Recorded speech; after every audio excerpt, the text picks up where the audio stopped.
Après avoir vu plusieurs ordres des mammifères, puis des oiseaux ou encore des gingiospermes, voyons aujourd'hui quelques ordres, familles ou même espèces de poissons. Mais avant ça, qu'est-ce qu'un poisson?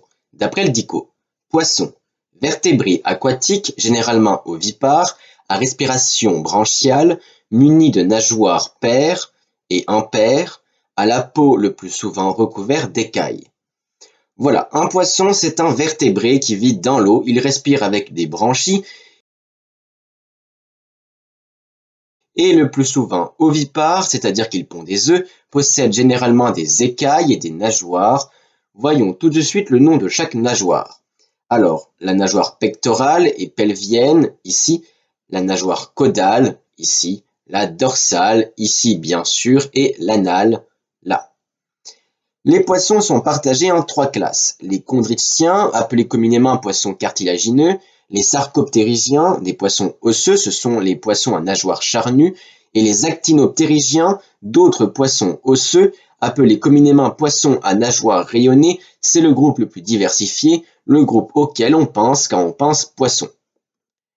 Revenons aux chondrichthyens. Ce sont des poissons composés de cartilage et non d'os. On y trouve principalement les requins et les raies. Voici l'anatomie d'un requin, ou squale, ou sélachimorphe. Sa silhouette est fuselée, possède 5 à 7 feintes branchiales, la mâchoire des requins est entièrement mobile et pourvue d'une centaine de dents qui peuvent se renouveler. Les requins sont aussi connus pour leur nageoire dorsale ou aileron. On peut citer les requins marteaux, les roussettes appelées dans le commerce saumonettes, le grand requin blanc, les requins renards, le requin baleine qui peut atteindre les 15 voire 20 mètres de long, ce qui en fait le plus grand poisson. Les raies ou batoïdes ont un corps aplati et de grandes nageoires pectorales ainsi que des feintes branchiales au ventre. On peut citer la raie léopard, la raie manta ou encore les torpilles ou raies électriques capables d'étourdir leur proie grâce à des organes électriques. Autres chondrichthyens, les chimères, proches des requins, les chimères vivent dans les abysses. La plus commune est la chimère commune ou rat de mer.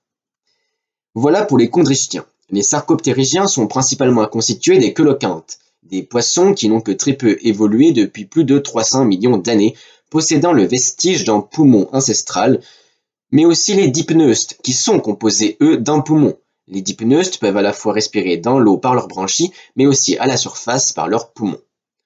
Voyons maintenant la classe qui nous intéresse le plus, les actinoptérygiens. Leur nageoire est membraneuse, rayonnée. Voyons les ordres de ces poissons. Mais avant ça, as-tu pensé à t'abonner? Et tu peux aussi nous rejoindre sur Discord, Insta et TikTok. Les accipincériformes est l'ordre des esturgeons. Vivant dans l'hémisphère nord, ils mesurent 2 à 3 mètres de long, mais peuvent atteindre les 5 mètres. Les esturgeons sont pêchés pour leurs œufs, qui ne sont autres que le luxurieux caviar. L'ordre des anguilliformes contient les anguilles. Citons l'anguille d'Europe, la plus commune, qui peut atteindre facilement les 1,50 m, les congres et les murènes, qui sont, pour faire court, des grosses anguilles. Les béloniformes est l'ordre des poissons volants ou exocètes, poissons des mers chaudes, qui peuvent sauter hors de l'eau et planer quelques instants grâce à leurs grandes nageoires pectorales. L'ordre des characiformes est l'ordre des piranhas, des poissons prédateurs des rivières d'Amérique du Sud, mais aussi des tétras, des petits poissons appréciés en aquarium. Les clupéiformes est l'ordre des harengs et des anchois, ou angrolidés, des poissons qui vivent en banc. L'ordre des cypriniformes est l'un des groupes les plus diversifiés de poissons d'eau douce. Il contient les carpes, les tanches, les loches et les vairons. Les cyprinodontiformes regroupent plusieurs petits poissons d'eau douce comme les guppies. L'ordre des ésociformes comporte les brochets. Le grand brochet et son principal représentant est un poisson d'eau douce de l'hémisphère nord, il est carnivore. Les gadiformes est l'ordre des merlus, des lottes et des morues. Poisson d'eau froide, la morue porte le nom de cabillaud en gastronomie. La terme de colin désigne les merlus. L'ordre des gymnotiformes comprend l'anguille électrique, grand poisson de 2,50 m qui peuple les eaux de l'Orénoque et de l'Amazone. Les lophiiformes est l'ordre des baudrois, un poisson de mer assez moche. Attention, il est souvent commercialisé sous le nom de lotte, à ne pas confondre avec la lotte de tout à l'heure. L'ordre des osmériformes contient les éperlans, des assez petits poissons, mais qui peuvent quand même atteindre 40 cm. L'ordre des perciformes regroupe 40% des poissons osseux. On y trouve par exemple le chirurgien, la perche, le maquereau, le loup ou bar, ainsi que l'espadon et le barracuda, entre autres. Les pleuronectiformes sont appelés poissons plats. Ils regroupent donc les sols, les limandes, les turbots et autres poissons aplatis. L'ordre des salmoniformes contient les saumons et les truites, entre autres. Le saumon est l'un des poissons les plus commercialisés, la plupart proviennent de pisciculture. Les scorpéniformes est l'ordre des rascasses, grondins et poissons-pierres. Les siluriformes est l'ordre des silures et poissons-chats, surnommés ainsi à cause de leurs barbillons qui rappellent les moustaches d'un chat. L'ordre des sygnathiformes comporte les hippocampes, des poissons facilement reconnaissables. L'ordre des tétraodontiformes contient le poisson-lune, un des plus gros poissons osseux, il peut peser jusqu'à 2 tonnes.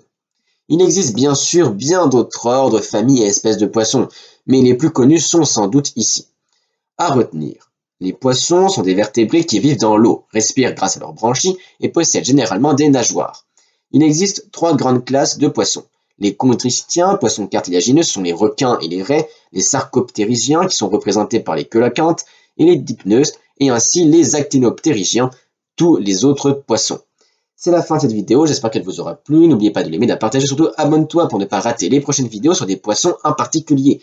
En attendant, mercredi prochain, nous verrons les pissenlits.